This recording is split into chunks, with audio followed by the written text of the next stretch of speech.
Mais quelqu'un faisait la réflexion, je me demande si c'est pas, encore une fois, dans une émission de Radio Courtoisie, on entend toujours plein de trucs passionnants. Quel grand intellectuel français disait, mais après tout, il n'y a pas plus de lecteurs, ce qu'on appelle des vrais lecteurs, des gens qui lisent au moins un livre toutes les semaines ou tous les 10 jours. Bon, c'est ce qui est à peu près notre cas. On est obligé de lire. Obligé, non, c'est parce que c'est une obligation bien agréable. Enfin, on lit au moins un bouquin tous les 10 jours. Il n'y a pas plus de lecteurs de cette nature qu'il y en avait au XVIIe ou XVIIIe siècle. Alors, cette réflexion m'avait à la fois interloqué, un peu paniqué, parce que je suis aussi éditeur, comme vous savez, c'est toujours un peu paniquant d'entendre qu'il n'y a pas beaucoup de lecteurs, parce que c'est quand même, on vit quand même, bon. Puis après on se dit que de toute façon, il est vrai aussi que nous vivons des livres que nous vendons, mais pas des livres qui sont lus. Donc beaucoup de gens achètent des livres qui ne lisent pas. Non, c'est vrai. C'est des trucs vraiment bêtes. Les gens achètent des livres parce que il y a une impulsion d'achat, un livre qui est très intéressant, on en entend parler, on l'achète. Bon, on le feuillette un peu, puis on va pas le lire. On va le lire dans 3 ans, dans 4 ans, dans 5 ans. Donc il y a aussi cet aspect qui nous sauve, qui sauve un peu notre petit commerce de libraire, comme on disait autrefois. Nous faisons des travaux de librairie, comme on disait au XVIIIe siècle, au XVIIe siècle. Mais c'est un petit peu vrai que au niveau du nombre de lecteurs, ça n'a pas tellement évolué. Alors bien sûr, il y a des livres se vendent à des centaines de milliers d'exemplaires, mais c'est un livre qu'on achète une fois par an. Comme on achetait autrefois dans toutes les familles humbles de France jusqu'à quasiment aux années 60 du siècle passé, l'Almanach Vermont, qui est à peu près le seul livre qui rentrait dans les foyers avec le petit Larousse, qui était acheté une fois tous les 40 ou tous les 50 ans. Je comprends pas comment Larousse a fait fortune d'ailleurs, parce que par définition, un dictionnaire c'est fait pour durer. Non, c'est vrai. Alors que l'Almanach Vermont, ça c'était plus rigolo, parce que là, ça a changé, il y avait des blagues nouvelles tous les ans. Enfin bon, depuis qu'ils sont revenus, les inspecteurs de l'ONU ont visité 120 sites. Ils n'ont rien trouvé. Ils n'ont rigoureusement rien trouvé. L'Irak est aujourd'hui un pays exsangue sur le plan économique. C'est un pays de 16 millions d'habitants. C'est un pays dont la puissance militaire et économique est très inférieure aujourd'hui à celle de la Belgique et qui évidemment ne menace en aucune façon les 300 et quelques milliers d'anglo-saxons, puisqu'il faut ajouter aux États-Unis les Britanniques, qui n'ont demandé l'avis de personne dans leurs partenaires européens pour emboîter immédiatement le pas aux États-Unis. Je pense que si nous participons à cette guerre, nous allons contribuer à accumuler contre le monde occidental, chrétien, européen, et plus particulièrement contre la France, des haines qui ne seront hélas que trop compréhensibles. Et nous n'y avons aucun intérêt. Chacun sait très bien que le but de cette guerre, c'est d'assurer la domination par les anglo-saxons des ressources du pétrole mondial, qu'ils contrôlent d'ailleurs dans leur quasi-totalité. Nous n'avons aucun intérêt à conforter ce monopole. Alors que si la France faisait usage de ce fameux droit de veto dont elle dispose comme membre permanent du Conseil de sécurité, eh bien, elle acquerrait immédiatement, et pas seulement au Moyen-Orient, une position politique et morale tout à fait unique. Tandis que là, je ne vois aucune justification à une politique aussi stupide. Je pense que Jacques Chirac n'est pas un homme libre. Et je crois que c'est mon ami Jean-Pierre Revaux me disait ce matin, très justement, que c'est le coup de pied de l'âne. Vous connaissez la fable de La Fontaine, dans laquelle le lion à l'agonie voit tous les animaux de la création qui viennent aggraver son agonie, jusqu'à l'âne lui-même qui toute honte bu s'avance et donne un coup de pied au lion à l'agonie. Et je crois pas que l'Irak aujourd'hui soit un lion, c'est certainement un pays à l'agonie en revanche, et je ne vois pas du tout ce que nous irions faire dans cette galère. Nous avons publié là dans le numéro du Libre Journal qui vient de paraître une chronique de Pat Buchanan, qui est le patriote américain, qui est l'éditorialiste, qui est en plus éditorialiste du journal The American Conservative, et dont on a diffusé il n'y a pas très longtemps une interview sur Radio Courtoisie, et qu'on avait publiée dans le Libre Journal. Et il dit exactement ça. Il dit que si on Que se passera-t-il une fois qu'on aura gagné? Parce qu'il dit évidemment on va gagner, on va aller là-bas, on va leur foutre une trempe en 3 jours, et qu'est-ce qui va se passer après? Et alors il dit le président et le parti de la guerre seront confortés ragaillardis par la victoire et ses conséquences potentielles. L'Irak, clé du Moyen-Orient étant occupé, la Syrie sera encerclée par Israël, les États-Unis et la Turquie. Assad devra se retirer du Liban, ce qui permettra à Sharon de s'y réinstaller et d'entreprendre la liquidation du Hezbollah. Quant à l'Iran, il sera assiégé par la puissance américaine, présente en Turquie, en Irak, dans le Golfe, en Afghanistan, en Asie centrale et dans toute la péninsule arabique. Et telle est en tout cas la vision qui intoxique les néoconservateurs et les conduit à voir la 4e guerre mondiale comme une promenade de santé à la découverte à la conquête de à la découverte conquérante de l'Irak, suivie de brèves visites armées en Syrie ou en Iran. Et d'ores et déjà, dit-il, l'Israël nous tire par la manche pour nous inviter à ne pas oublier la Libye. Mais ajoute-t-il, ça c'est la vision positive, enthousiaste des choses. Et dans la réalité, il faut se rappeler que quand l'armée israélienne était au Liban, elle y restait pendant 18 ans, et pendant 18 ans elle a eu à affronter le terrorisme ou la résistance palestinienne, et au bout de 18 ans, elle a foutu le camp. Même l'armée israélienne a été obligée d'abandonner le terrain, ensanglanté. Et il dit, les régimes pro-américains seraient regardés comme incapables d'empêcher l'instauration d'un impérium américain sur le monde musulman. Et comme les monarques furent chassés du Caire, de Damas, de Bagdad, de Tripoli et d'Addis Abeba pour avoir collaboré avec les puissances coloniales, les dirigeants pro-américains ne seraient plus que des cibles pour les terroristes. Et il dit, autrement dit, on va rentrer pour 10 ans, pour 15 ans, dans un véritable enfer dont on ne pourra jamais sortir. Alors que les Américains fassent ça, c'est leur affaire, c'est leur stratégie. C'est normal que M. Bush, qui est un pétrolier, fils de pétrolier, veuille se servir de la puissance dont il bénéficie en tant que président des États-Unis pour protéger les intérêts de sa caste. Mais que Chirac, qui se manifeste contre, dans un pays qui est majoritairement opposé à une intervention, reconnaissent publiquement que de toute façon le droit de veto dont il dispose, c'est peanuts, ça lui servira à rien, c'est absolument renversant quand même. Mais ça devrait attirer l'attention des... Absolument. J'ai entendu... L'ennui, c'est que la corruption fait perdre des voix, finalement. Quand vous dénoncez la corruption, vous perdez des voix. On me faisait remarquer tout à l'heure dans mon bureau que une personne s'était présentée justement contre la corruption je crois que c'était dans le 78, et qu'elle n'avait eu que 2,7% des voix. Donc, j'en déduis que dans ce 97% des gens sont pour la c'est qu'on a l'impression que maintenant, seules les personnes qui corrompent et qui piochent dans la poche des autres n'ont que le droit de parler. Bon, on dira tapis, regardez, sans vouloir mais ça, on voit qu'il renaît toujours de ses cendres. Mais tapis, j'ai rien, mais là, il y a Schuller qui vient d'envoyer une circulaire à tous les électeurs de Clichy. Ou alors le maire de je crois, de Levallois. C'est-à-dire que, en fait, c'est un critère maintenant de confiance. Si vous êtes corrupteur, vous allez bien gérer votre ville. Et alors, Schuller, c'est formidable. Il a passé 7 ans en cavale, une cavale de milliardaires. Alors, il faut lire le livre de son fils, qui est formidable. Oh, c'est un gamin qui a écrit, qui a fait écrire par une journaliste un bouquin qui est un long cri de désespoir. On comprend avec un père comme ça, mais dans ce bouquin, il y a des informations tout à fait extraordinaires sur la vie que menait le père. Mais c'est inimaginable comment dire, l'ignominie de cette vie de milliardaire, où il raconte, écoutez, fermez les oreilles des enfants. Il dit que quand il arrive chez son père, un soir, il va le voir dans le paradis des Bahamas, ou je ne sais où il vivait, dans une villa de multimilliardaires, avec 3 ou 4 voitures, 4x4, piscine, soirée partout, enfin tout ça au milieu des trafiquants de drogue, de la pire racaille qui soit.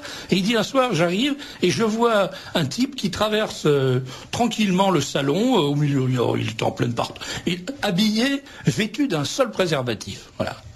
Voilà, ce type qui reçoit son fils chez lui, le reçoit dans des circonstances comme ça. Et il arrive là, il vient de distribuer une lettre circulaire aux habitants de Levallois, en leur disant, après 7 ans d'exil douloureux, je viens m'occuper de nouveau de la France et des habitants de Clichy. Mais vraiment, l'indécence, le cynisme de ces gens-là. Vous avez remarqué qu'il est sorti tout de suite de prison. On l'a mis pour la forme, je crois, 2 semaines. semaine, et aussitôt après se promener sur les Champs-Élysées avec tous les photographes. Je pense qu'il va recevoir des indemnités. Non, il va avoir une Légion d'honneur, c'est sûr, s'il n'a pas déjà, ou peut-être...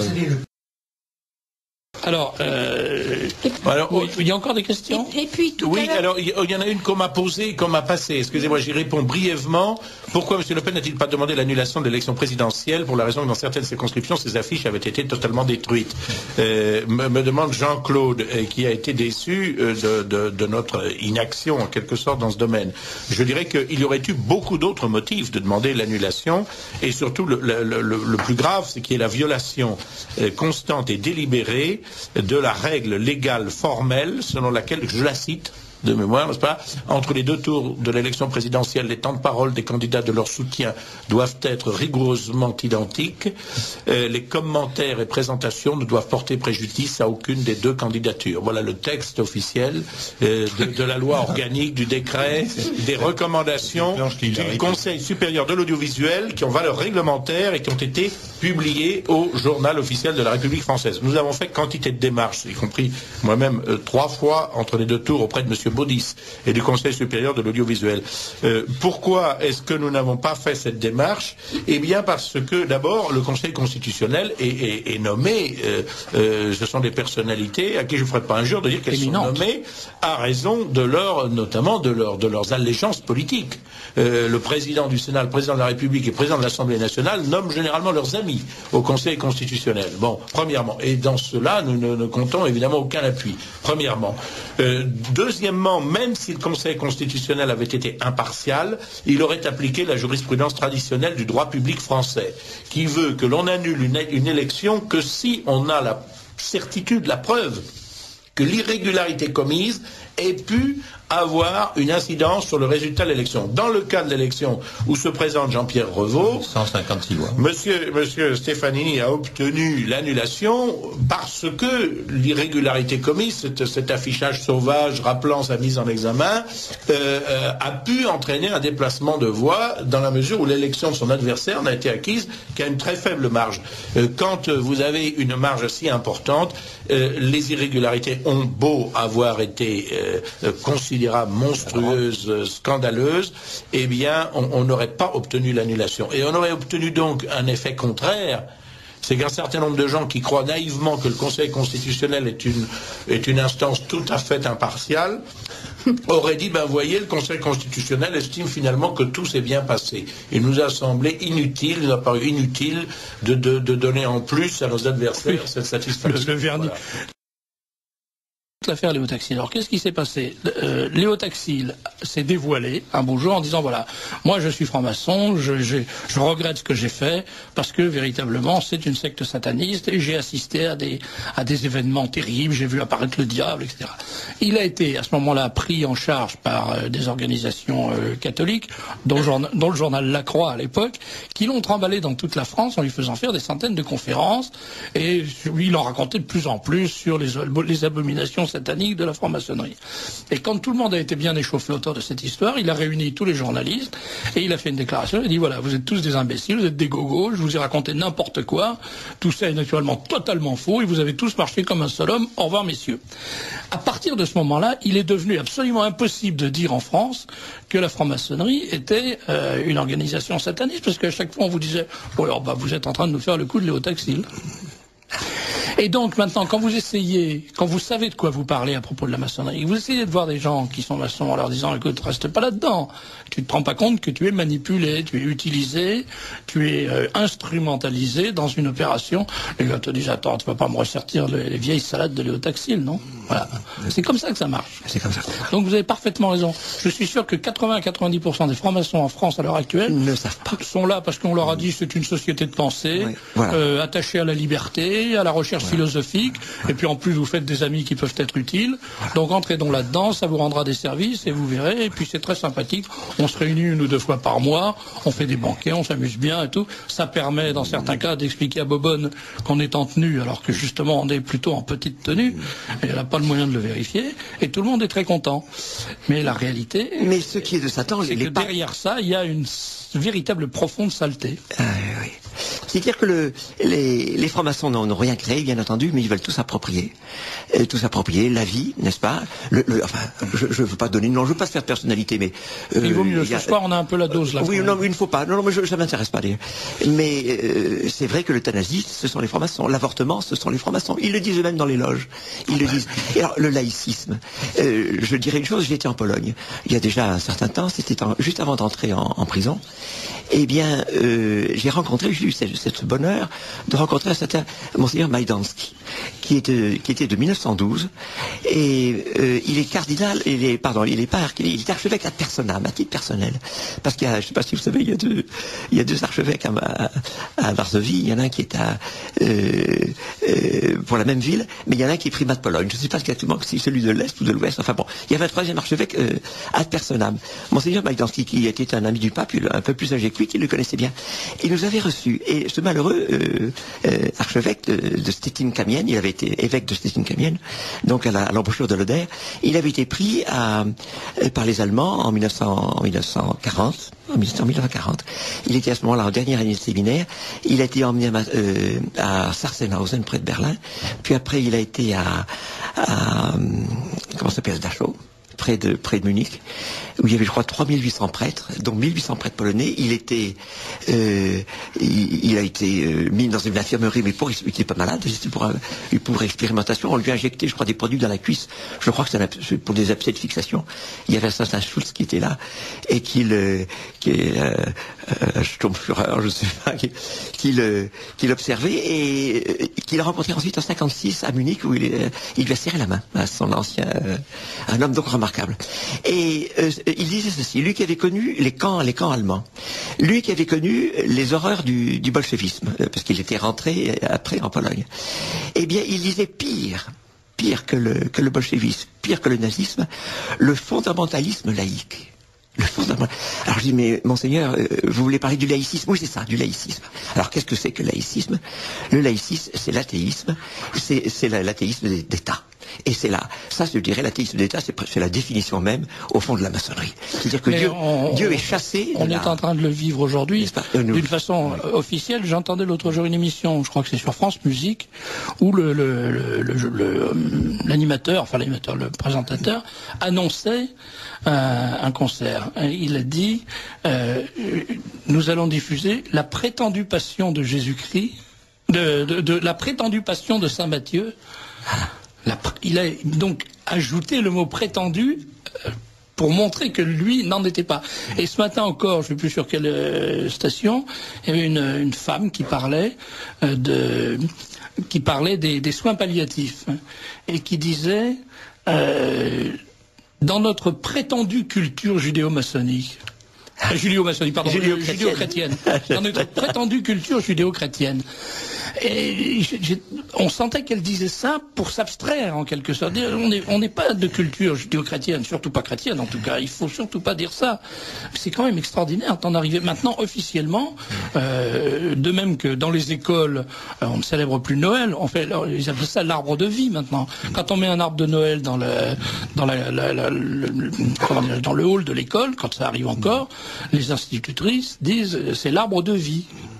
Donc on n'a même plus le droit d'utiliser le mot Noël. Bien entendu, on fait pas de crèche, ça va sans dire. Mais il y a une laïcisation totalitaire et violente qui est en train de se dérouler. Et alors, moi je dirais que Dieu sait si les nazis et les bolchevistes ont fait les morts et tout ça, mais ça n'a rien à voir avec les morts maçonniques, qui se comptent par... J'ose pas dire milliards, parce que c'est peut-être pas eux qui ont fait tout le milliard d'avortements de l'ONU réclamé. Vous savez, l'ONU avait dit en 97 qu'il y avait 1 milliard d'avortements étalés sur 20 ans. Alors, bon, je veux pas leur dire que en Chine, c'est eux qui ont fait l'avortement, etc. Mais le planning familial, Rockefeller, la trilatérale et tout ça, ce sont eux. Et alors, je dirais, à mon avis, c'est beaucoup plus d'1 milliard, parce que il y a tous les morts par contraception. Ce mot très discret de contraception, en fait, cache beaucoup plus de morts que l'avortement proprement recommander l'avortement chirurgical. Et c'est ce qu'ils veulent introduire notamment en Afrique, sous prétexte de vaccins, sous prétexte de poudre de lait, je ne sais pas quoi. Ils veulent stériliser l'Afrique, quoi. Au fond, ils veulent stériliser le monde. C'est très curieux. Le monde, c'est un refus de la grâce et c'est un refus de la création. Ce sont des diaboliques. Jamais on n'a autant tué. C'est-à-dire que comme le diable ne peut pas créer, la secte maçonnique. Comme le diable ne peut pas créer, la seule façon qu'il a de s'opposer c'est de détruire. À la création de Dieu, c'est de la détruire. Et alors le pire, c'est peut-être pas là le pire. Vous me direz, bon, ça fait des milliards de morts, entendu, mais le pire, c'est l'éternité. C'est-à-dire que je pense que c'est ça le pire de la maçonnerie. C'est-à-dire que la culture de mort, dont parle Jean-Paul II, ce n'est pas tellement une culture de mort proprement dite que une culture de mort éternelle.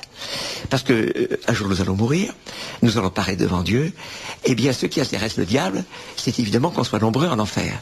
Et là, je suis persuadé qu'avec la maçonnerie, il a un levier. Il n'a jamais eu de levier aussi puissant que celui-là. Donc, je dirais, nos adversaires, il n'y a pas d'adversaire plus résolu contre nous, contre le catholicisme, que la franc-maçonnerie. Ils nous entraînent tous à la damnation, même les catholiques, je dirais, les fameux catholiques libéraux, tenez. Ils mordent à l'hameçon. Hein. Ils servent la révélation et la révolution. Ils le servir les deux en même temps. C'est-à-dire Dieu et Satan. Parce que la révolution, c'était Satan. Hein. Alors, le déicide, on en a parlé. Ne croyez pas à un complot maçonnique, vraiment.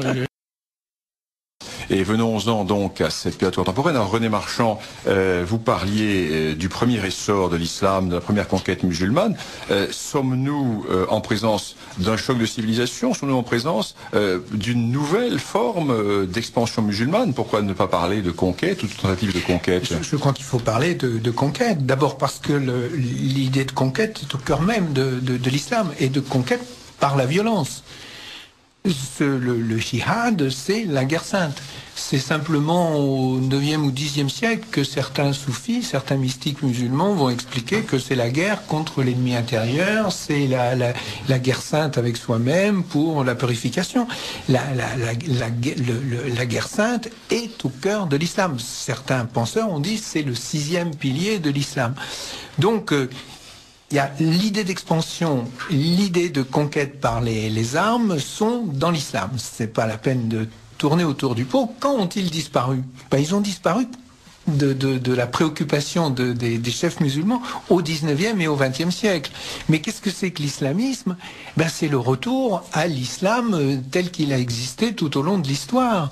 C'est un peu comme vos ethnies d'Afrique noire. C'est-à-dire que la présence des Européens a amené des hommes qui étaient formés dans nos écoles, qui étaient formés par les religieux, qui étaient formés par les francs-maçons, car il y a eu beaucoup de francs-maçons parmi les réformateurs de l'islam, à essayer de créer des nationalismes. Alors des nationalismes sur une base nationale, soit sur une base arabe. Il y a eu le nationalisme arabe et le nationalisme des pays. Et puis tout ça, dessous, est réapparu l'islam qui est transnational, qui est toujours réactionnaire, qui revient toujours à la loi telle qu'elle a été élaborée dans les premiers siècles. Et est-ce que l'islamisme n'est pas, pour reprendre l'expression d'un orientaliste, est-ce que ce n'est pas la dernière étape de la décolonisation en islam? Il y a eu de très nombreuses questions, l'islam à la française, toutes ces questions. Faites votre choix parmi ces questions. Non, je crois que ce qui est très important en France, il y a 2-3 choses à dire. Bon, combien de musulmans en France à la fin de la guerre d'Algérie, alors que l'Algérie était un département français? 350 000. En métropole. En métropole. Combien aujourd'hui? 6 millions. Lorsque je disais, il doit y en avoir 4 millions il y a 2-3 ans, on me disait, mais non, tu es fou, ils sont 2 millions, 2,5 millions. Ils sont 6 millions, maintenant on le sait. Deuxièmement, il y a 10 ans, le fondamentalisme musulman n'existait pas en France. Vous n'aviez pas une femme voilée. Le désir d'assimilation était total. Quand un musulman avait un enfant, il l'appelait Simon, il l'appelait Paul, il l'appelait... Bon... Maintenant, le fondamentalisme non seulement existe, mais il impose sa loi. C'est-à-dire qu'un musulman actuellement ne peut pas donner à un enfant un prénom qui n'ait pas une connotation religieuse. 100 000 musulmans se sont réunis au Bourget l'an dernier pour demander l'application de la charia. ça a fait un petit article dans le Figaro. Nous vivons sur l'idée que l'islam est une religion. Et les gens qui sont à la tête de l'État pensent que les religions vont disparaître, comme ça. Or, l'islam n'est pas une religion. C'est pas seulement une religion. C'est une culture, c'est une civilisation, c'est un droit, c'est une identité. Et c'est une identité qui a primauté pour un musulman sur tout autre. Un musulman ne cesse jamais d'être musulman. L'apostasie est condamnée par la peine de mort. C'est pour ça que vous avez si peu des nationalistes qui ont osé dire « je ne suis pas musulman ». Aucun à ma connaissance. Aucun. Aucun chef d'État, même Bourguiba, n'a dit « je ne suis pas musulman ». Les gens qui disent « je ne suis pas musulman », comme Salman Rushdie ou comme Taslima Nasrin, sont ipso facto condamnés à mort. Donc l'islam, c'est une identité. Est-ce que cette identité est compatible avec l'identité française? Évidemment, non.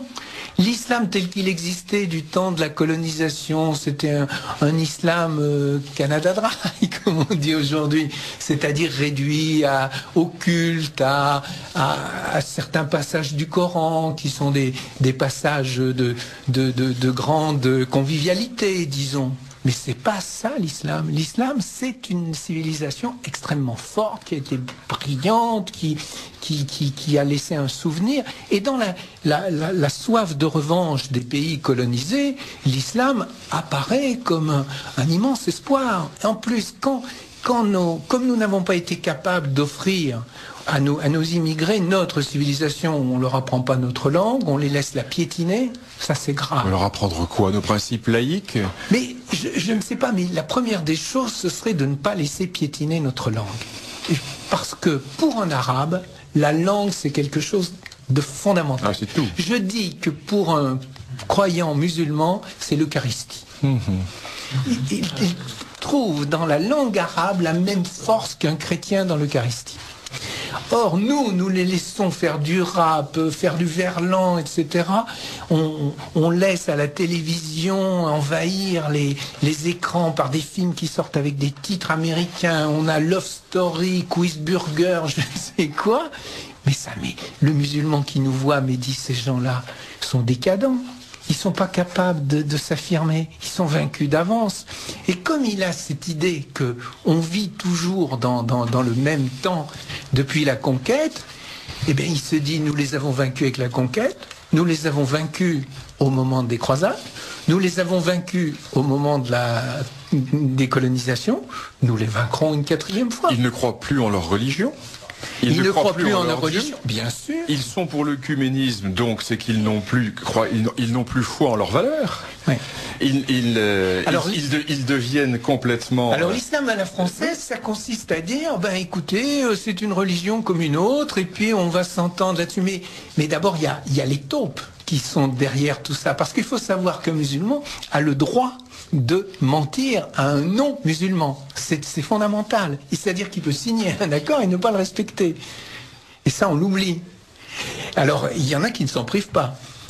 Et alors, on va tatouer les immigrés maghrébins d'un cachet musulman. C'est-à-dire que le non-musulman ne pourra plus échapper à la communauté musulmane. Alors on déplore le sort des harkis, et à juste titre, mais on est en train de préparer des milliers de harkis, et en particulier des femmes. Oui. Parce qu'il y a beaucoup de Maghrébins qui souhaiteraient échapper à l'emprise du fondamentalisme musulman. Mais nous les laissons tomber, ceux-là. Nous ne nous occupons pas d'eux. Et l'islam à la française fera qu'ils n'auront plus d'excuses de vouloir quitter l'islam. Au nom de quelles valeurs voulez-vous qu'on les détache de l'islam? Au nom des valeurs laïques et républicaines? Quelle valeur tout à fait excitante. Le problème est de savoir, à partir du moment où notre propre civilisation ne sait plus sur quelle base elle repose, comment voulez-vous rayonner? Vous ne pouvez rayonner que si vous êtes sûr de ce que vous êtes. Mais à partir du moment où nous sommes dans le doute permanent dans la contrition et dans l'autoflagellation, vous ne pouvez pas convertir. Et certainement pas avec l'Église catholique actuelle, qui est pour l'œcuménisme et qui est pour l'égalité de toutes les religions. Donc il n'y a plus de révélation. Tout se vaut. Oui, alors nous sommes très exactement, si je vous comprends bien, Dominique Vénère, dans la situation de l'Occident, du temps où la notion d'Occident existait, au moment des premières invasions arabo-musulmanes, avec les réactions carolingiennes. Et nous sommes là, en plein dans la thèse de Pyrène, Mahomet ou Charlemagne. Comment les invasions musulmanes vont expliquer, en grande partie, la création de cette entité carolingienne qui va précisément repousser ces invasions musulmanes. Donc l'histoire est un cycle, et là, dans ce grand danger, ce qui est notre civilisation va resserrer les boulons et va rejeter l'envahisseur. Mais le problème, Dominique, le problème est bien différent de celui qui se posait à l'époque carolingienne ou dans l'époque pré-carolingienne. Le problème est que maintenant, il y a une population musulmane très importante qui vit en Europe. À l'époque, elle vivait certes en Espagne, mais la Gaule et les pays germaniques n'étaient pas des pays de conquête, n'étaient pas des pays qui étaient sous domination ou sous occupation partielle. Tandis qu'aujourd'hui, le problème est un problème qui est bien plus important, dans la mesure où partout existent des communautés qui sont malheureusement prises en main par l'islamisme, et comme l'expliquait René Marchand, qui vont être données aux islamistes. Et puis une chose qui me paraît très très importante, c'est que le plus grand danger qui nous menace, c'est ce que les médecins appellent l'ischémie silencieuse, c'est-à-dire qu'on meurt d'une maladie qui n'a pas de symptômes. Or, sida mental. On voit très très bien, mais non, autre chose. La stratégie des islamistes, je le dis dans mon livre, un peu à une rencontre avec un islamiste, la stratégie c'est de faire venir le maximum de gens qui se tiennent peinards, qui ne bougent pas, pour un jour les massifier par le terrorisme. C'est ça.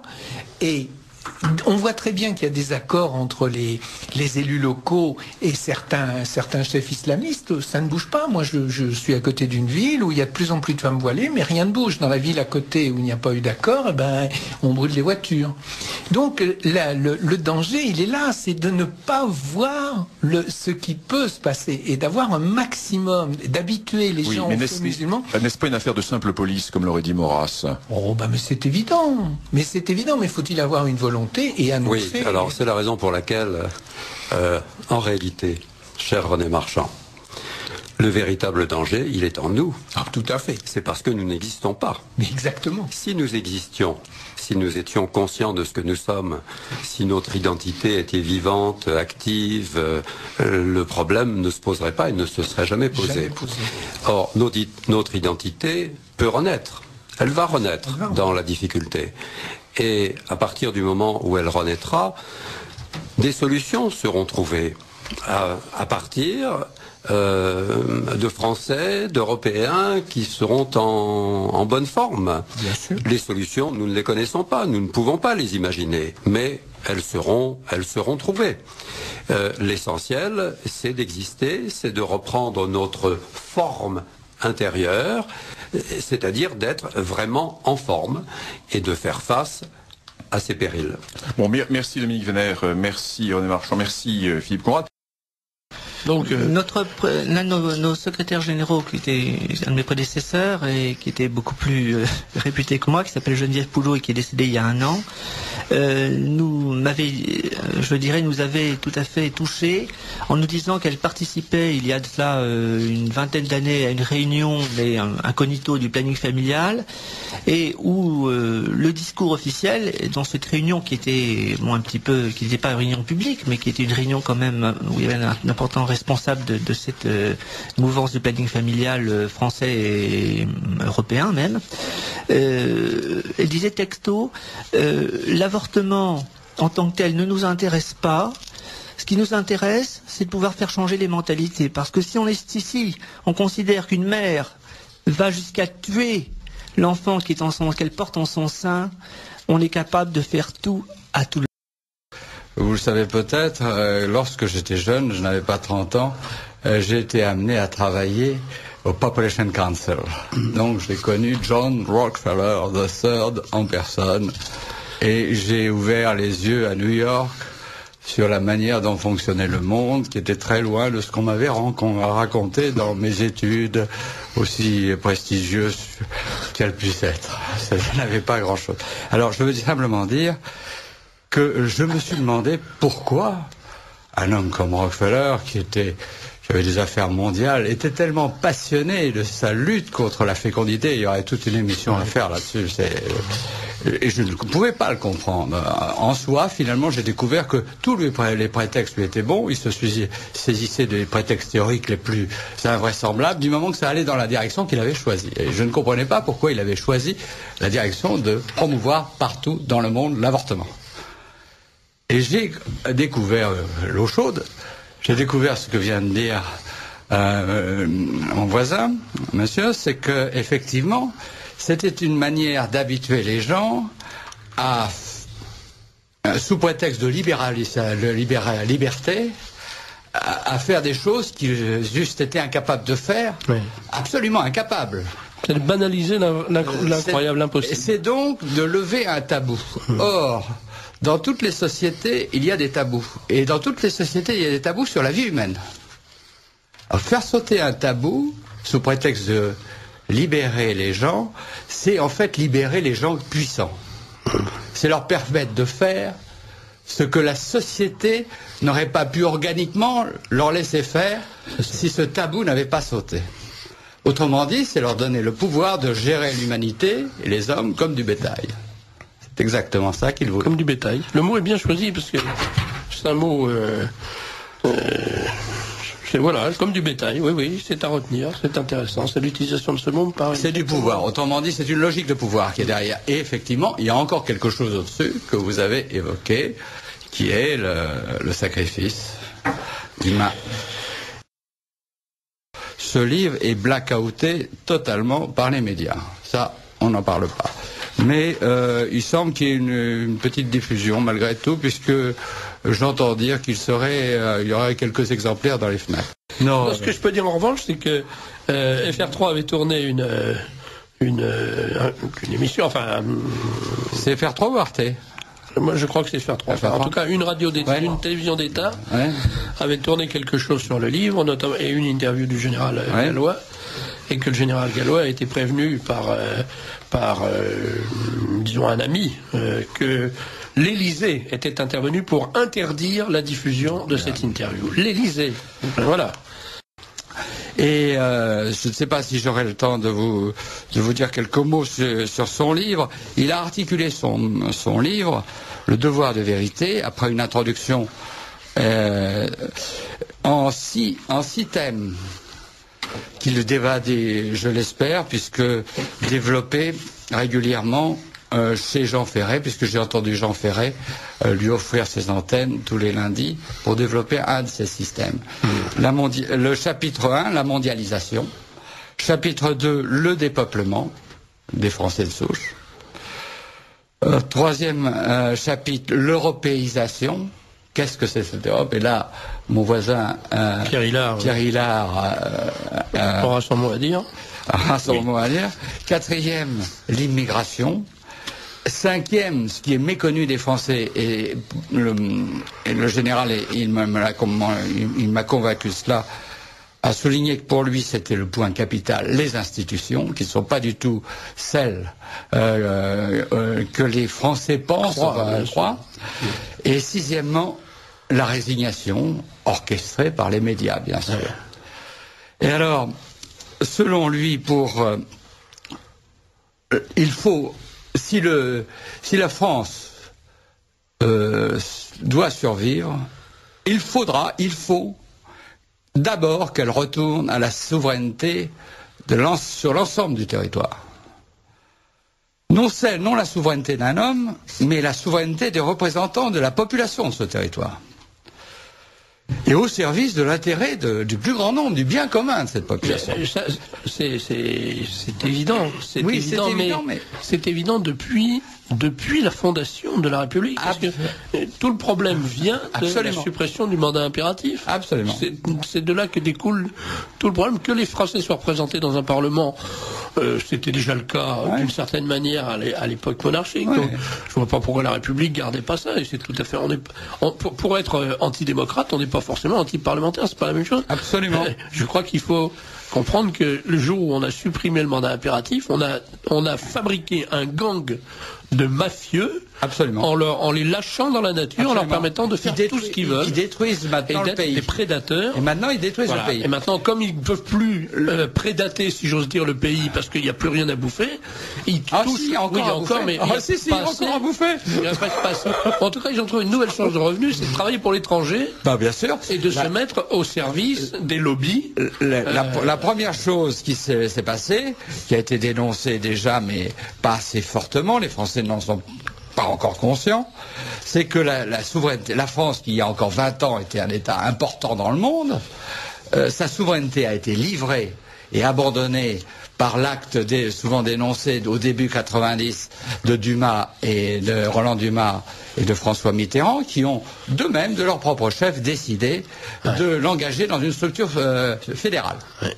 Sans demander leur avis à personne, en violant évidemment tous les articles de la Constitution. Mais il y a une grande responsabilité des parlementaires, des élus qui ont laissé faire. Politiques qui ont laissé faire. Absolument. Et je voudrais faire une remarque que je fais souvent, c'est que on connaît tous des médecins pauvres. Ouais. On connaît tous des avocats pauvres. Absolument. On connaît des architectes pauvres. Absolument. On connaît des banquiers pauvres. Moi, il m'est arrivé de rencontrer des banquiers pauvres, relativement pauvres. Oui, mais des hommes politiques pauvres, ça n'existe tout simplement pas. Non. Des parlementaires pauvres, ça n'existe pas. Il n'y en a pas. Non. Et c'est extraordinaire de voir. On a vu en 80, quand les socialistes sont arrivés au pouvoir, on a vu arriver des petits mecs qui sortaient de rien, qui étaient des petits employés, des petits fonctionnaires de rien du tout, qui n'avaient pas un sou, qui étaient fauchés comme les blés, ils sont arrivés avec leur costume au tailleur de l'Alouette, leur cravate à carreaux sur des chemises à pois, leur barbe mal taillée, ils sont rentrés au Parlement. 2 mois plus tard, ils avaient tous des bagnoles de luxe, des costards Armani, des chemises de soie, des cravates rayées, et ils avaient tous taillé leur barbe.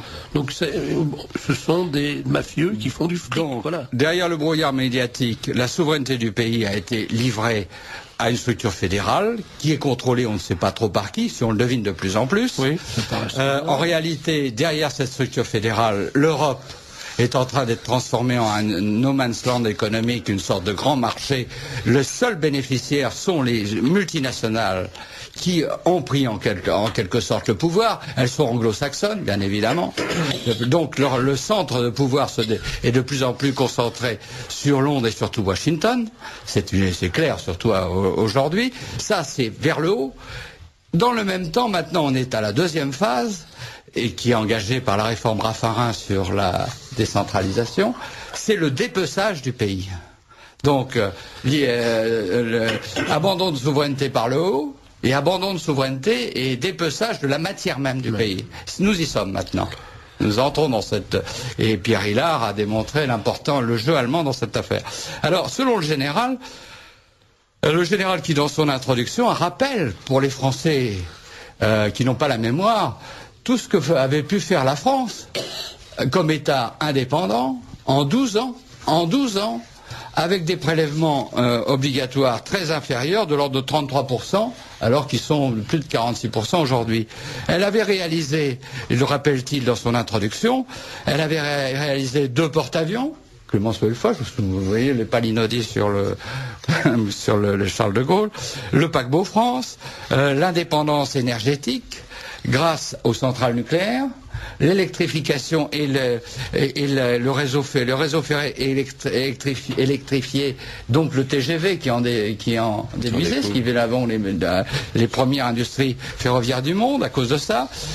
Décidé en 56, commandé en 58 la bombe atomique à fission, puis la bombe à hydrogène, le système d'armes Mirage 4 qui a été très rapidement déployé, alors que le Rafale a été imaginé dans les années 80 et qu'aujourd'hui on produit 2 Rafales seulement, et c'est l'Eurofighter, comme vous le savez, qui va être doté les armées européennes. Donc, et le F-16 pour l'armée polonaise. Exactement.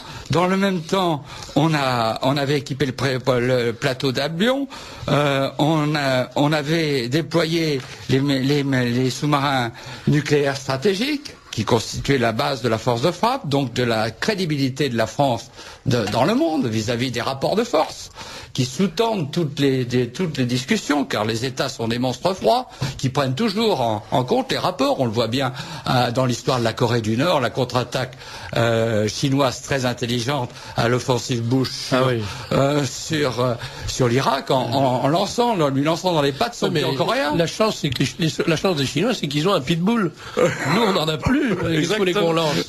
On va pas leur lancer Monaco dans les pattes. Voilà.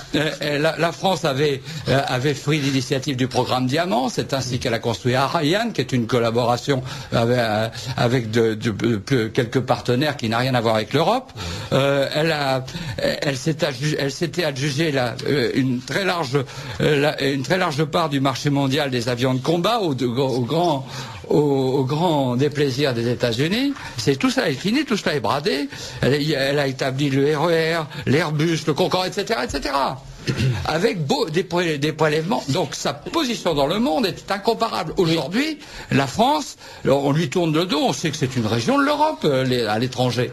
Donc elle n'a plus de crédit. Je peux apporter un petit témoignage personnel sur cet aspect que vous soulevez, parce que j'étais tout jeune journaliste quand ces réalisations étaient faites, où j'étais sur le point de devenir journaliste, et je me souvien que je suis rentré à Minute, donc j'étais vraiment tout gamin, j'avais 17 ans, et je me souviens que on était formé en quelque sorte dans l'idée que tout ce que faisait la République, la Ve République, c'était des conneries, il n'y a pas d'autre mot.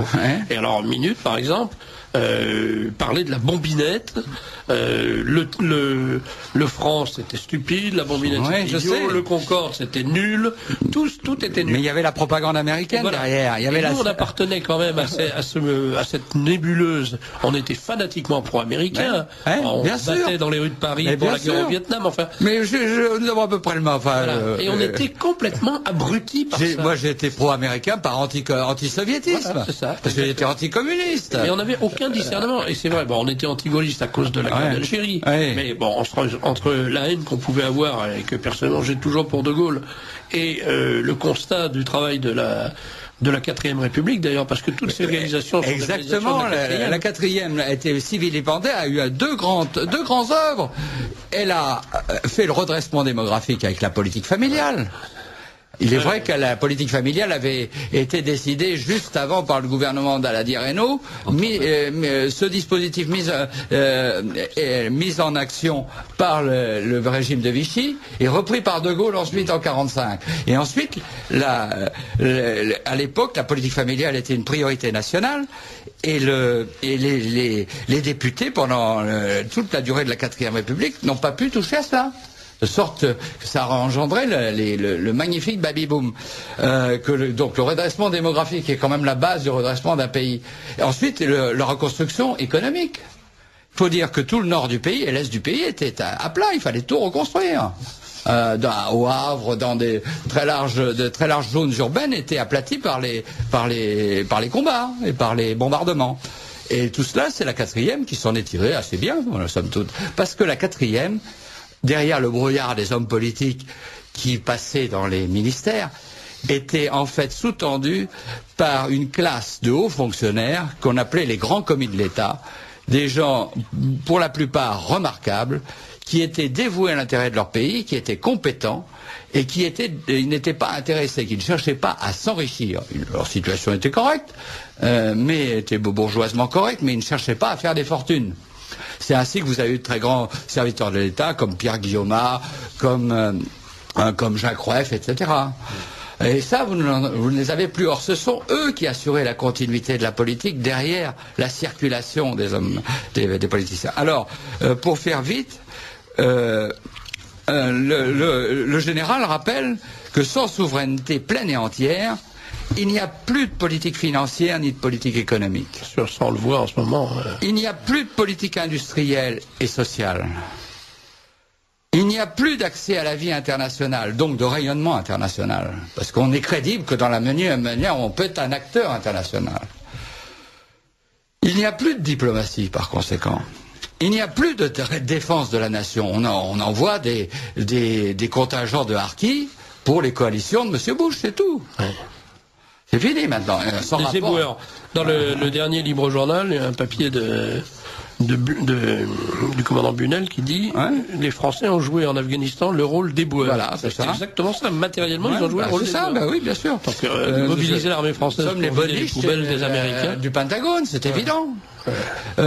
Et en plus de cela, comme nous sommes l'objet, à cause des équilibres démographiques formidables, de flux migratoires qui ne cessent de s'amplifier en provenance du sud et de l'est, des pays du sud et du sud-est, c'est-à-dire des flux migratoires de culture musulmane, il est urgent, si on ne veut pas arriver à des situations locales qui vont être dramatiques, qui peuvent créer des petits Kosovo tout à fait d'ici une quinzaine d'années, eh bien, si on veut éviter cela, il est urgent d'essayer, tout en maîtrisant ces flux, d'essayer au moins d'intégrer ou d'assimiler, encore le mot tabou, d'en faire un petit peu un minimum, un vernis français, un petit quelque chose, une petite sensibilité.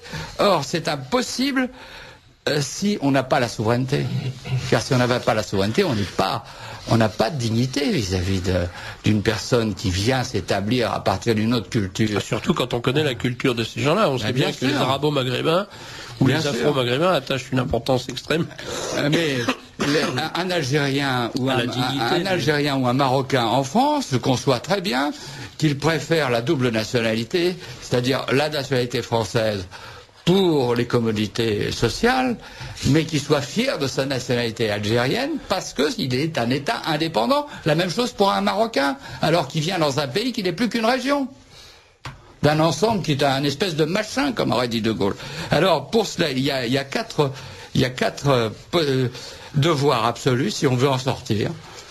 Et il le démontre de manière absolument implacable. Ce livre, aucun lecteur n'en sortira comme il est entré. J'ai écouté encore toute la journée les informations. De quoi nous a-t-on parlé à propos de cette célébration des 40 ans? J'ai entendu sur toutes les radios, à tous les journaux, que Jean-Louis Debré, égal à lui-même, pas surpris, s'est inquiété. Alors voilà à quoi on réduit un événement qui met, un processus qui met en jeu l'avenir de la France. C'est-à-dire, est-ce que la France va devenir allemande ou est-ce qu'elle va rester française? Bon, c'est ça la vérité. On réduit ça à cette question capitale et considérable. Jean-Louis Debré, quand il s'est occupé du menu qui a été servi à Versailles aux participants aux journées de Versailles, s'est inquiété du fait que l'entrée, qui était un velouté de potiron, pouvait évoquer le rutabaga, lequel porte des arrière-pensées des jours les plus sombres. Voilà. Non mais voilà par qui on est dirigé, je veux dire. Parce que vous vous rendez compte ce que sont les gens du pouvoir aujourd'hui, le niveau de crétinerie de ces gens-là et le niveau d'abrutissement des médias, qui au lieu de nous dire des choses intéressantes, pardon, nous oblige à regarder dans le dictionnaire quel peut bien être le rapport entre les cucurbitacées et les rutabagas. Est-ce que je peux vous demander quelque chose, Philippe Boursier de Carbone? Tout à l'heure, vous avez fait allusion au préambule de l'accord de Gaulle-Adenauer. Est-ce que vous pouvez redire ce que vous avez dit précisément? Eh bien, sur la responsabilité de ce préambule. Eh bien, ce préambule effacé dans les termes, je ne les ai pas exactement, mais vous avez dit qui en était l'inspirateur. Qui en étaient les inspirateurs? C'était les États-Unis, bien évidemment. Vous l'avez dit. Oui. Bon. Non, je pose la question parce qu'il y a des moments où je me demande quand je lis les messages de certains auditeurs si je suis pas fou. Parce que là, j'ai un auditeur qui dit ce sont les Américains qui ont obligé les Allemands à mettre un préambule dans le traité franco-allemand pour le dénaturer, pour embêter De Gaulle qu'il détestait. Il est parfaitement imbécile de ne pas donner cette cause. Et il ajoute, c'est une preuve de plus de la mauvaise foi de M. Hillard.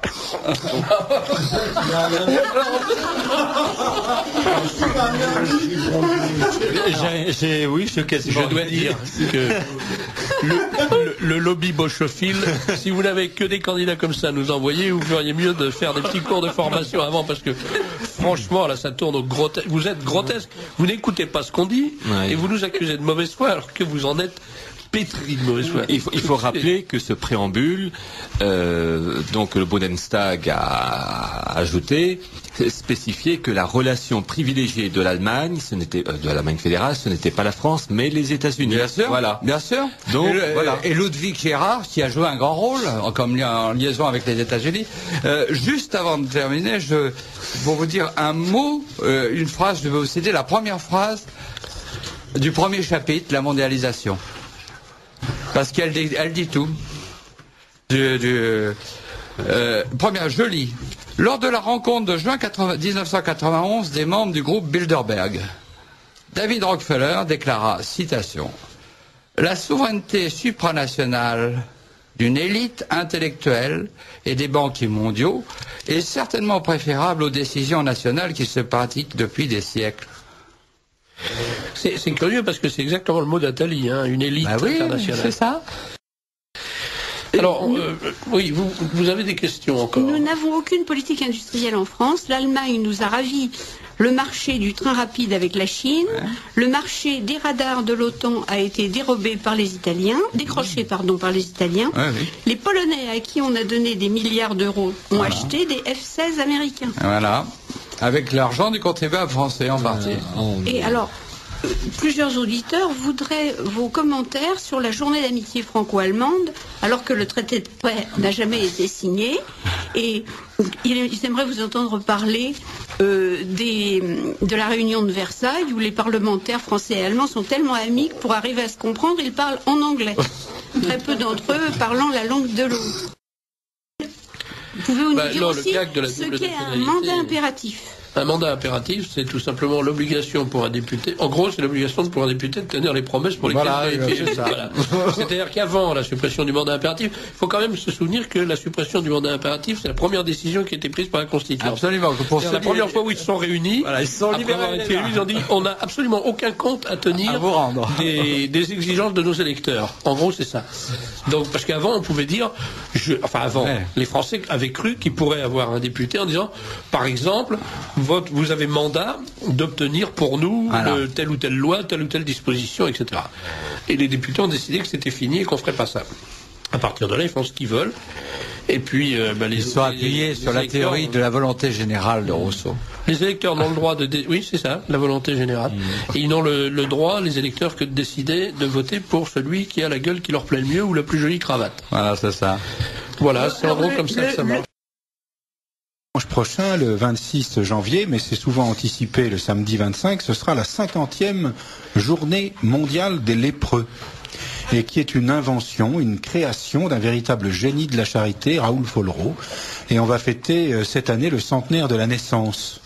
Donc j'ai eu l'occasion de m'intéresser à Raoul Follereau, à cette journée mondiale des lépreux, à voir un homme qui a créé une œuvre qui a pour but d'aider des hommes, beaucoup plus que de combattre la maladie. Il s'agit d'aider des hommes. Et la lèpre est un drame qui touche chaque année 750 000 personnes de plus, et que l'on peut soigner, d'un traitement qui dure 1 an. Et l'un des endroits les plus touchés par la lèpre, c'est Madagascar, et nous recevons aujourd'hui Grégoire de Teuf, qui, pour la fondation Raoul Follereau, travaille à Madagascar, et je crois que Madagascar est un des endroits les plus touchés. Alors pour Madagascar, un pays plus grand que la France, on a 7000, et avec beaucoup moins d'habitants, puisqu'on a 15 millions d'habitants à Madagascar, on a 7000 nouveaux cas de lèpre tous les ans, ce qui est énorme. Ça veut dire un nouveau cas toutes les heures pour nous. Et dans le monde, il y a 700 000 nouveaux cas tous les ans, ça veut dire un cas par minute. Donc, en France, c'est pas une maladie d'actualité. Il y a énormément de pays du monde, pas très loin de chez nous, où malheureusement c'est une maladie encore très très active. Et à Madagascar, il y a des centaines d'enfants qui sont touchés tous les ans par cette terrible maladie. Il y a combien de cas avérés dans le monde? Avérés 700 nouveaux cas tous les. Oui, mais enregistrés en traitement, 1 million et quelques. Le traitement dure 1 an. C'est un traitement d'1 an. Donc au bout d'1 an, le traitement va durer 6 mois ou 1 an suivant les formes de lèpre, mais pas plus d'1 an. Et donc au bout d'1 an, le malade est guéri bactériologiquement. C'est-à-dire qu'on a tué tous les bacilles qu'il avait dans le corps.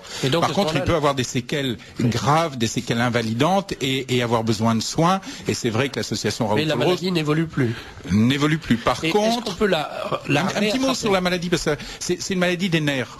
Et ce microbe, il va se mettre dans les nerfs et il va tuer les nerfs. Elle commence par des petites taches insensibles, parce que les nerfs superficiels sont tués. Et donc les premiers signes qu'on va pouvoir dépister sur le terrain, c'est des petites taches insensibles. Mais plus tard, si on soigne pas les malades, les atteintes vont être plus profondes. Et on va avoir par exemple des mains complètement insensibles au bout d'un certain temps. Et ces malades-là, toute la vie, il faudra qu'ils fassent attention. Ils vont être guéris bactériologiquement, mais toute la vie, la paysanne malgache qui a les mains insensibles, il faudra qu'elle fasse très attention à chaque fois qu'elle fait la cuisine, quand elle prend une marmite d'eau bouillante pour son riz, à pas se brûler horriblement les mains. Et elle a plus le signal qui lui dit attention, cette marmite est bouillante, et elle peut se faire des brûlures absolument terribles. Et comme c'est une paysanne, elle va continuer à mettre les mains dans la terre quand elle va aller cultiver son champ. Ça va faire des infections terribles et des gangrènes. Et petit à petit, elle risque de perdre le bout des doigts, puis les mains. Et il y a les mêmes phénomènes avec les pieds. Donc c'est une maladie neurologique avec des conséquences très très graves. Donc on a 750 nouveaux cas, un peu plus d'1 million de malades en traitement, mais beaucoup d'handicapés de la lèpre, d'anciens malades handicapés. Et est-ce que quelqu'un qui est guéri peut recontracter la maladie? C'est très rare. On a des traitements très efficaces depuis une trentaine d'années. Il n'y a absolument pas de vaccin, malheureusement, mais on a une association de plusieurs antibiotiques qu'on appelle la PCT, la polychimiothérapie, et ce traitement est extraordinairement efficace. Il a été introduit dans les années 80. En 48 heures, un malade contagieux n'est plus contagieux. Ah oui. Ça veut dire que la maman dont on parlait tout à l'heure, malade, qui a un enfant sain, on la dépiste à temps, on lui donne son traitement, il n'y a plus aucun risque de transmettre la maladie à son bébé. Et la contagion se fait essentiellement la salive. Par des postillons, par la salive et par voie aérienne. Voilà. Il n'y a aucun risque à serrer la main d'un malade. Les bacilles sont pas dans les... J'aimerais terroriser définitivement Serge de Beketch, n'est-ce pas? Il faut savoir qu'un malade qui est atteint de la lèpre, avant de manifester quelques signes que ce soit qui puisse être dépisté, est contagieux pendant plusieurs années. Bon, je parle plus à personne. Et ce sont justement les lépreux que Raoul Folleroy a choisi d'aider, non pas parce que la lèpre lui paraissait une maladie, non, mais parce que les lépreux sont les plus condamnés des hommes, oui, bien sûr. Surtout à cette époque-là. Oui. Et c'est à ça que je faisais allusion en parlant de la France du Moyen-Âge. Il y avait cet ostracisme avec la crécelle et les clochettes. Quand Raoul Folleroy a rencontré les premiers lépreux de sa vie en 1936, ils étaient dans une sorte de dépotoir. Et dans beaucoup de pays, on les enfermait, on les parquait pour une espèce de mort-vivant. Mais je crois qu'il en est question dans un film que je trouve très beau, c'est ce film qui a été tourné d'après le livre aux Indes. Comment s'appelle La Cité de la Joie. Absolument. Et où à un moment, il y a presque une révolution parce qu'ils essayent de soigner les lépreux dans un établissement où on soigne tout le monde. Et donc ça provoque une véritable révolution dans le peuple. Et en France, c'est vrai que la charge émotive, la charge terrifiante de cette maladie, le marquis me rappelait qu'en France, c'est le film Ben-Hur qui fait connaître les lépreux à l'opinion publique. Oui, c'est vrai, absolument. C'est la mère de... C'est la mère et la sœur qui évidemment sont maquillées par Mike Factor, bien que lépreuses, mais néanmoins on voit un peu quand même où elles vivent pendant des années. Mais surtout ces phénomènes d'exclusion, nous on a des phénomènes très récents et moi je reviens de la côte est de Madagascar, dans une léproserie, il y a des sœurs qui sont en charge de cette léproserie qui est plus que centenaire maintenant, et elles me racontaient une histoire d'un village où elles ont été faire l'année dernière du dépistage. Et dans ce village, le jour où elles arrivent, tout le monde se présente, tous les gens qui ont des tâches, qui ont des problèmes viennent les voir. Et puis elles se rendent bien compte qu'il y a un couple, une femme et son mari très gênés, qui veulent les emmener chez elles, mais sans dire pourquoi. Elles les suivent et finalement elles se rendent compte que ce couple a un enfant qui a attrapé la lèpre, 2 petites filles. Et que pour pas que le village le sache, et pour pas être chassé, pour pas être sujet à ce rejet, on a construit derrière la case une autre petite case, on y a mis les 2 petites filles, on a muré la porte, et on leur donnait à manger à travers la fenêtre, et c'est aujourd'hui. Donc ça montre, mais ça on a eu ces comportements chez nous au Moyen-Âge, mais toutes les cultures du monde sont imprégnées d'un rejet très très fort des malades, d'où cette phrase de Folleroy, et je crois qu'il faut, nous, qu'on fasse du médical, mais il y a un gros aspect social et de sensibilisation des populations très important à faire. Quel est le comportement des autorités malgaches en face de cette... Alors, alors on a parlé tout à l'heure un peu de la crise qu'on vient de passer. C'est vrai qu'on a eu ces 6 mois très difficiles où le pays était coupé du monde, il n'y avait pas une goutte d'essence, ça a été très difficile de faire parvenir les médicaments et tout ça. Il y a aujourd'hui une nouvelle équipe très dynamique et moi je dois dire que j'ai beaucoup de plaisir à travailler aujourd'hui à Madagascar. On essaie de faire que dans tous les dispensaires, tous les postes de santé de l'île, il y en a plus de 2400, il y ait du médicament disponible gratuitement médicament pour les malades, cette polychimiothérapie qu'on va pouvoir acheter grâce à l'aide des donateurs en France, on va parler de la France tout à l'heure, mais que le médicament soit là, disponible et gratuit, et puis aussi qu'il y ait un médecin ou un infirmier bien formé qui puisse diagnostiquer avec certitude la lèpre et puis bien soigner les patients qui se présentent. Alors justement, vous disiez on va parler de la France. Alors qu'est-ce que les Français peuvent faire, qu'est-ce qu'ils doivent faire? Et je dirais, je voudrais affiner ma question. Très souvent, j'invite à ce micro des membres d'associations, de groupes, de charitables ou de bienfaisance il s'agit en général d'opérations qui concernent la France. Souvent, par exemple, j'invite le père Argouèche pour parler de Riomont, parce qu'il s'occupe d'un certain nombre d'enfants en difficulté, etc. Et c'est quelque chose qui me paraît important. Il me paraît important de les aider. Et j'ai toujours un peu de répugnance, je le dis, à inviter des gens qui vont aider des pays étrangers, enfin des étrangers, parce que je pense que chacun doit affronter ses propres difficultés, que le français d'abord, voilà, c'est aussi simple que ça.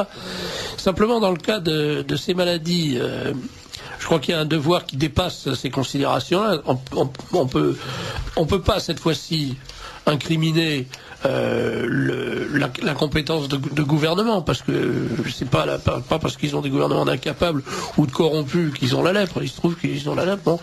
Et donc, je change un peu ce discours.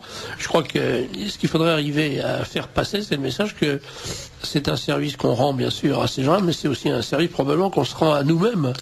Pas seulement en maintenant la maladie à distance. Il faut aussi, si je peux me permettre, parler de la noblesse d'être français.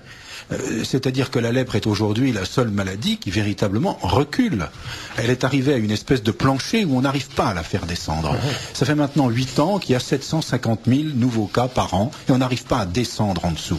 Et à cause de ce qui se passe à Madagascar et ce qui se passe ici en Côte d'Ivoire, on peut craindre que le chiffre, dans 3 ans, 4 ans, qu'entre les malades qui peuvent être aujourd'hui touchés, les personnes qui aujourd'hui vont contracter la lèpre seront manifestées, on peut s'attendre à ce que le chiffre remonte. Mais il faut savoir que cette maladie est la seule maladie qui recule, et on le doit à la médecine, avec cet adjectif, n'est-ce pas, aussi méprisé aujourd'hui, la médecine coloniale. Ouais. La médecine coloniale militaire, ça fait 2 adjectifs passablement insupportables pour les oreilles d'aujourd'hui. Ouais. Mais ce sont les médecins militaires français, les médecins militaires français, coloniaux, n'est-ce pas, qui sont allés chercher les malades dans le fin fond de la brousse, pendant que les Anglais, eux, se contentaient de faire quelques hôpitaux très chics pour eux-mêmes et pour les natives éventuellement habilités et autorisés à être soignés, et que par conséquent cette maladie recule parce qu'il y a eu un effort des médecins militaires des armées coloniales. Et d'autre part, cette maladie recule grâce au dévouement invraisemblable des congrégations religieuses. Au Mali, 100% des lépreux sont musulmans. Eh bien, 100% des gens qui soignent les lépreux maliens sont catholiques. Et bien souvent des religieux et des religieuses catholiques. Alors, on a beaucoup reproché, j'ai vu ça dans les gazettes, n'est-ce pas, on a beaucoup reproché à l'œuvre de Follereau de soutenir des congrégations religieuses. Ben oui, mais il se trouve que ce sont eux, c'est les seuls qui donnent le baiser aux lépreux. Ouais.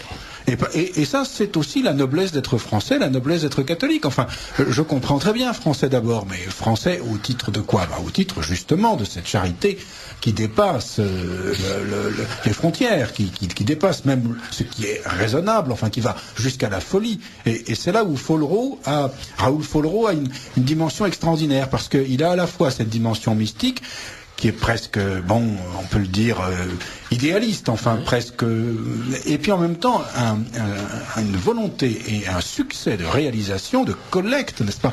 Je voudrais terminer parce que mais Grégoire va avoir le mot de la fin. Lundi, il va y avoir, dimanche et samedi, il va y avoir donc des quêteurs, 40 000 quêteurs. Beaucoup d'entre eux sont des enfants. Il faut savoir que ces enfants, que ces gens qui vont quêter, vont subir l'ostracisme dont on frappe les lépreux.